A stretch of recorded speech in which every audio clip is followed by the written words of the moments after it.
Hey everybody, it's your girl Hita. I'm back for another amazing episode of HitaTalk because what else? It's always going to be amazing. Subscribe below if you already haven't because I want you to be up to date on all the amazing things we have coming up.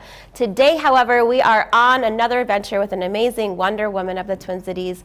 Meghanlee Phillips is here with me, editor-in-chief of the Volk Magazine, mommy, wifey, entrepreneur, and advocate of mental health awareness. Amazing, right? Stay tuned. Don't go too far.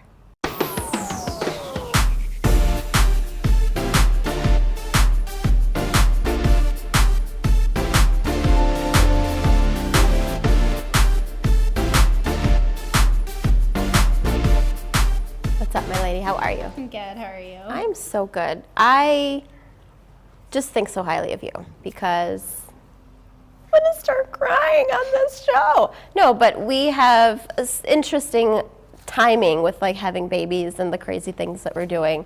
And for me to see all the grind that you're putting in is very admirable. So I'm excited that you're here today. Yeah, thank you. Girl, you got it. So you are a stylist. Yes. You are editor-in-chief of a magazine. Can we just say that again? Editor-in-chief. That just sounds so badass to me.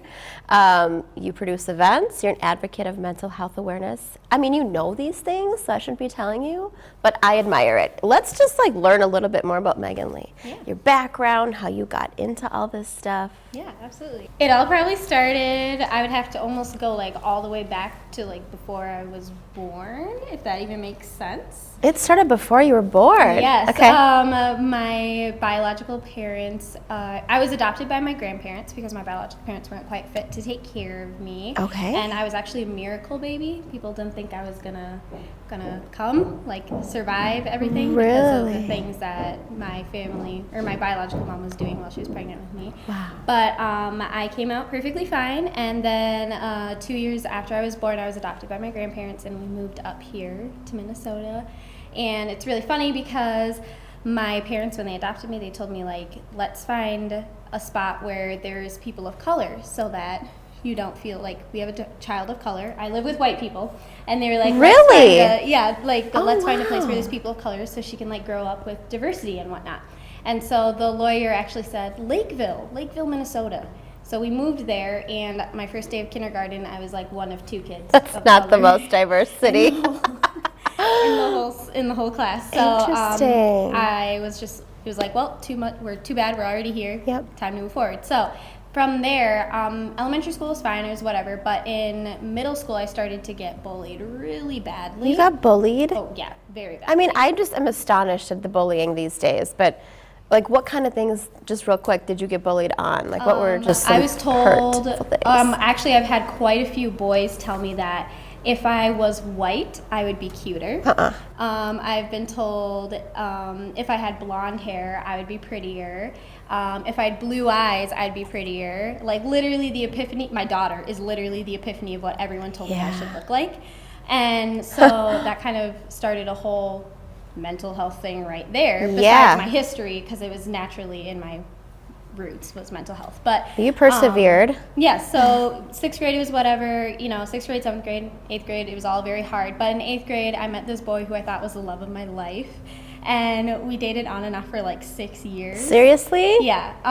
And wow. so when I was a junior in high school, we got engaged actually. Wow. And then things happened and we got unengaged, and we became unengaged. yes, we became unengaged, and there was also like family stuff going on, and on my 17th birthday I attempted suicide. And that's when I went to my first time I'm gonna at cry. Alina. Wow, we need tissues. So Seriously? after being at Alina, I was there for, that was my first visit to Alina, and I didn't want to be there, so I didn't really take anything away from it. Wow. But when you get released, you have to go to therapy, so we got a therapist, and I was at therapy, she was like, you need to think of something to do for yourself, because all this time I had been living for this boy. I was like, well, what can I do to make this boy, like, how can I live for us? We're going to get married, all this stuff. Like, I was trying to live for him. And so I was like, well, I don't really have anything for just me. And she was like, well, you always come to therapy looking very stylish. Have you ever looked into fashion? And like, I knew, like... Really? Yeah, like I knew like Teen Vogue magazine, stuff like that, but I never knew that was a job. Yep. I only knew, because growing up they tell you, become a lawyer or a doctor or a dancer. And I'm like, well, I don't want to do any of that. Yep. So I started a fashion blog with one of my friends from high school. She did nothing, so I dropped it. And then I started my own fashion blog where I literally just started posting pictures of my outfits and then where you can buy them. And my first job was at Hollister, and then I also was working at Forever 21. Hollister. I'm sorry. So Forever 21 would always let me, like, I don't know, they've always been super supportive, letting me like tag their stuff, like very like promoting their stuff and whatnot. Did you work at Forever 21? Yep, I worked there for about 2 years. So did I. So, Which location? The Mall of America. So did I. Probably before you did. I was when it was 2 floors. Yeah? That's when I started. Okay. Right when it became 2 floors. I was in the previous location. Yep. Wow. Yeah. See? We got some things in common. Yeah, so that's when I started doing that, and then after when I was 17, I didn't want to go back to high school, but my dean told me, like, don't drop out of school, like apply for PSEO, see if you can do that. Yep. So I didn't think I would make it because I was a CD student, like I wasn't very good. I have really bad dyslexia, so I was not a good student at all. But I applied and I got into PSEO, and I did college for about 2 years and just didn't really feel that it was for me. So I told my mom I wanted to host a fashion show. And so my mom was like, you need to go to college for that. And I was like, just watch me, I'm gonna do it. Ooh, so, she had ambition. So I hosted my first fashion show, and it was completely interesting. And you can't really find any images from it or anything. It's pretty well hidden, but it's up in here. Yeah. Did you learn some lessons from it? Oh yeah, I did, definitely. And then I hosted a second show, and I was not making a lot of money, but I made money that I just didn't feel like I needed. And I was like, I want to be able to turn this money around and give it to someone. So I started with Salvation Army, but I like Salvation Army, but that wasn't like where my heart was. So then I was like, you know what? I've spent time at Alina twice. I went again during college. I was in Alina. Did you? I voluntarily went in, and that's when I like really took the help and like went forward with it. At what point, I'm going to ask about that, at what point did you realize it's time to go back to Alina? It was probably right after I decided I didn't want to go to college anymore. Okay. Because I was like, all the grades was stressing me out, all that, and I just got very bogged down. Anxiety was bad. I used to get really bad, like, heart pain. I thought I was having a heart attack. Oh, wow. And it turned out that was anxiety. Mm-hmm. And so I would get those. I literally got those from elementary school till I finished college. And since I haven't been in college, I haven't gotten them. Wow. Like, so you know your triggers. Yeah. About school and whatever. So you took yourself back because you knew you needed a little bit more guidance. So I went back, and we got a therapist that like I kind of blended with more, and then that's when I really started taking the Volk to the next level. So after I started hosting shows, I connected with Alina and I started donating money to them. And then I also was like, I'm going to do a mock-up of a magazine. It was also interesting. You can't find it anywhere. But somebody found, Will Miles, he's a photographer, he found it, and then he hit me up and he was like, hey, I saw this magazine that has great potential, let's make it into something. And so then from 2016, we launched in April our first issue. Oh my gosh, I feel like I need to applaud that. Oh, girl, you got me teary-eyed. Thank you for sharing your story. That is remarkable. You being an advocate of mental health awareness, how do you get this message across to people that may be going through some similar things that you have? Yeah, for the reason why mental health became such a passion of mine to really get across was I'm very religious. I went to a church that I left because of this situation, but when I left college, I felt a calling to go on a missions trip, and I wanted to go to the Dominican. I'm Puerto Rican, so that's like, my little neighbor country, and I wanted to go visit and help the people down there. And my church, my former church that I was at, they made it extremely difficult for me to even get accepted to go in because the leader said that I wasn't stable enough to go on this missions trip. So I had to go get a doctor's note, I had to get a therapist note, I had to get all these, I had to do a physical, all these things that other people did not have to do. To go on a mission trip? To go on a mission trip. I would have never thought that there's that much screening for it. She just was uncomfortable with me because I had depression and I was open about it, and she was uncomfortable with it. So, how'd that make you feel? Oh, my parents were pissed, and my mom was like, "Well, we'll come with then to make it better, so you don't have to worry about her, and she won't burden you." Yeah. So my mom went through all the same stuff. We raised all the money to go, and then she came to me and said, I prayed about it, and God said you're not fit for this trip. Huh. And so both my parents and I were both just like, okay, yeah, you obviously don't know anything about mental health. And so that's when I looked at my parents and I was like, people don't know anything. It's not contagious. It's not like I'm going to run around with a knife stabbing people. Like, it's my own personal issue that, like, I'm working on. I'm on my medication. I go to therapy. I'm doing all these things. My doctor says I'm fine. Everyone says I'm fine. And so that's when I was like, really need to make this a platform because people don't understand mental health. So the way we do it is with our fashion shows, 25% of the funds go to a line of mental health. And then also in our magazines, we have different articles covering mental health. And then also, our newest partner this year is Threads for Teens.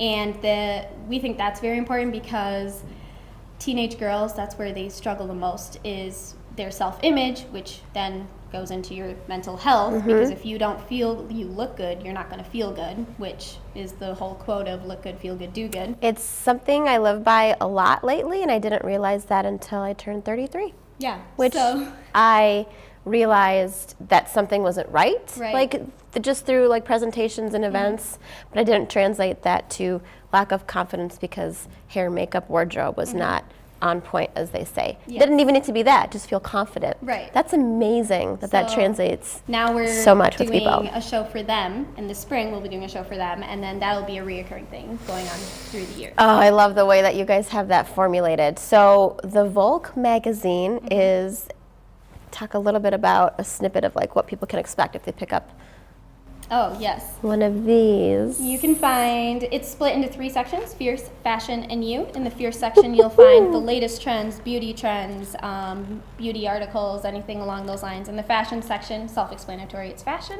And in the You section, you'll find articles on mental health, physical health, eating health, like, I don't know, a variety of different things that you can do from home. Wow, this is amazing. How do people get a copy of this? You can order one online right now through Blurb. However, this year we're kind of reconstructing and figuring things out where we'll be able to sell it straight from our website. Okay, so contact you if there's any questions. Yeah, absolutely. So you've been through a lot of stuff. You definitely have a lot of successes to be grateful for.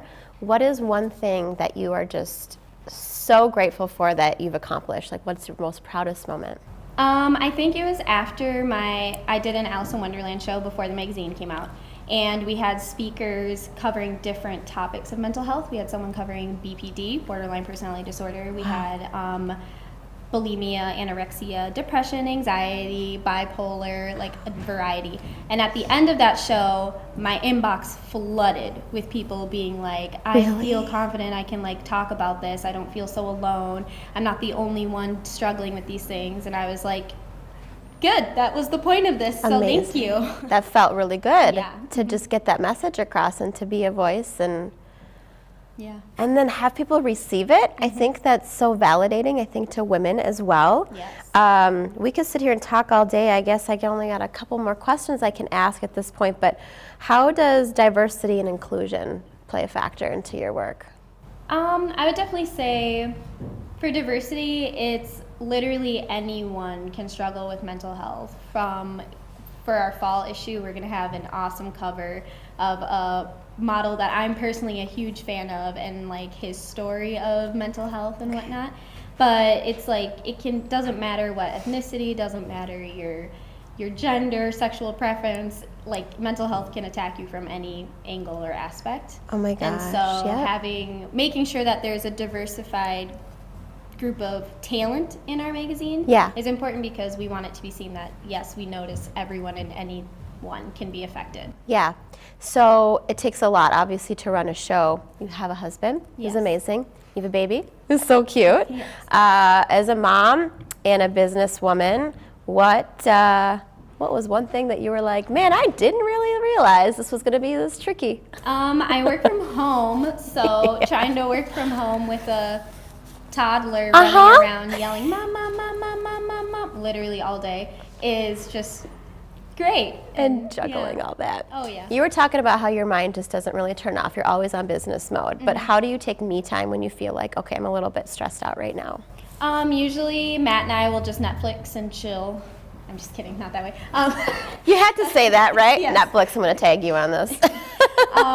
In the evenings after Mariella goes to bed. So usually my goal is to have everything done by 8 p.m. And then from 8 to 10, we'll Netflix and chill, and then usually we fall asleep on the couch and Good wake up for at 3 and go you. to bed. Do it all over again Yes. the next day. Do you guys cook a lot? No. If you could have dinner or lunch, provided you don't have to cook it, with anyone past or present, who would it be? I would choose the former editor-in-chief of Teen Vogue, Amy Astley, because she knew how to run a magazine. Oh my Not that gosh. the current one doesn't. But still, you have your preferences. Yes. What is the goal and the mission of the Volk, and where do you want it to go? I mean, you're doing amazing things. You have a phenomenal team that contributes their time and talent to this. You have shows. These are the 4 that you have here. Yes. But the direction, how as a community of women, business owners, Twin Cities, and beyond can support you? This year we're just really focusing on marketing, getting it out there, getting it to the right clientele, and then just having like repeated customers, I guess, is the main thing. And then of course selling out at our shows is always helpful. So buy tickets, buy the magazine. How many pages is this? This has got some weight to it. We usually are anywhere between 150 to 200 pages. Ooh, that is not a light thing to be carrying around, but you need one in your bag and on your coffee table. And gift one, I think, to a friend, probably one that could probably use a little bit of uplifting material. So how can we get in touch with you and the amazing things that you're doing? I'm on Instagram at the Volk Magazine. Simple as that. I'm also, a personal one is Miss Meghanlee, and then also on Facebook, the Volk. Awesome. And do you have any events or anything coming up that we should know about? I believe, not solid on a date yet, but I believe June 2nd is our Threads for Teen fashion show. So follow them. You'll learn more. Subscribe to HitaTalk below, because we have to just quick make a note of that. There's going to be so much coming up. And when you follow me, you'll see that she's featured on a whole lot of stuff too. But we're not done yet. This conversation, we're going to grab coffee and hang out with the kids another day. Yes. Will you stick around for a little activity? Yeah. Stay tuned.